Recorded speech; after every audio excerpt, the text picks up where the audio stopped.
Hello everyone, our team includes Trang, Hải Yến, and me, Khánh Linh.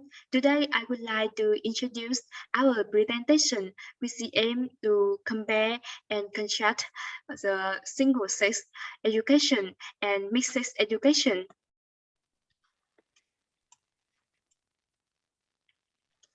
So, firstly, we will provide the definition of two terms. Then we will discuss the advantage and disadvantage of mixed sex education compared to single sex education. And finally, we will draw our conclusion. So to understand true education concepts, we need to know what they are. Mixed sex education, or co-education, is a system where males and females are educated together. In contrast, single-sex education is the practice of conducting education with male and female students attending separate classes, perhaps in separate buildings or schools. Now we will discuss about the mixed-sex education. Okay, let me begin by some advantages of the mixed school. Firstly, co-educational environment helps to bridge the gender gap in society. It can prohibit the rate of discrimination against girls by giving both sexes the fair chance to express their feelings, to enjoy themselves, and broaden their horizon. In addition, students are also well equipped with every aspect of a real world, understanding not only the similarities but also differences existing between each gender, make it easier to form relationships, make new friends, and achieve remarkable success. Consequently, they are always willing to confront with a large number of upcoming challenges in a practical life. Besides the benefits of narrowing the gender equality gap and having good real-world access, this model of mixed education also contains some potential shortcomings. It is obvious that students develop intimate relationships when they are too young, usually between the ages of 13 and 15. Students thrive in thinking and the thoughts are more about the short term than planning the future. It is this education model that gives them the opportunity to develop feelings for the opposite sex and easily happen to have a sex. This directly affects the health and dignity of students. The CDC reports that more than 50% of teenagers in the United States have had a sex before the age of 18. Another disadvantage of this education model is that boys and girls are not treated equally in classroom.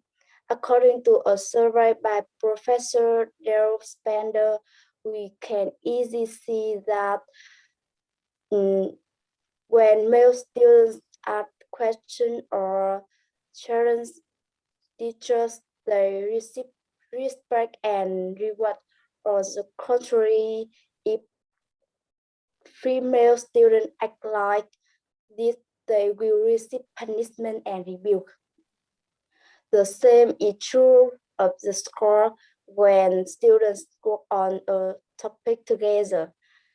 If the teacher knows it is a male student writing, they will score higher than female student. On above shows the inequity between female and male students in the combined education environment. On the other hand, single-sex education seems to have a broad range of advantages. The first standard that can be listed is girls have more opportunities to express themselves. Same-gender schools may provide an ideal environment for girls to develop their special talents as well as their self-confidence. They feel more free and ready to take leadership roles and raise their voices without boys around. That teachers tend to pay more attention to boys or prioritize boys rather than girls can exist in this kind of education. Besides, it eliminates Besides, this concept eliminates the double standard for both genders. Teachers usually hold a traditional worldview on gender roles to apply different standards to boys and girls. A typical example is many mixed schools use dress code that have gender language against girls with the reason that they may create distraction for boys. This practice is against the aim of gender education. Nevertheless, the single-sex school also has to face up to several disadvantages. First of all, the establishment of same-gender schools is a common objection against the current lifestyle. What I mean is, nowadays we live in a society where females are treated with as great respect as males. So it's better if girls have the right to demonstrate their abilities and to do several masculine jobs as being a leader or something like that. Moreover, in terms of people belonging to the third gender, will this structure be still feasible? There is the fact that some students identify with multiple gender like bisexual, less gay or transgender, therefore trying to fit learners into a specifically sexual category is regarded as a psychological devastation, especially if they don't make completely sure who they are. In short, both same-gender education and core education have their own benefits and drawbacks. While mixed school may bring a realistic view about the place where female and male work and live together, single-sex schools seem more beneficial for girls in nurturing their potentials in the world that sexism still exists.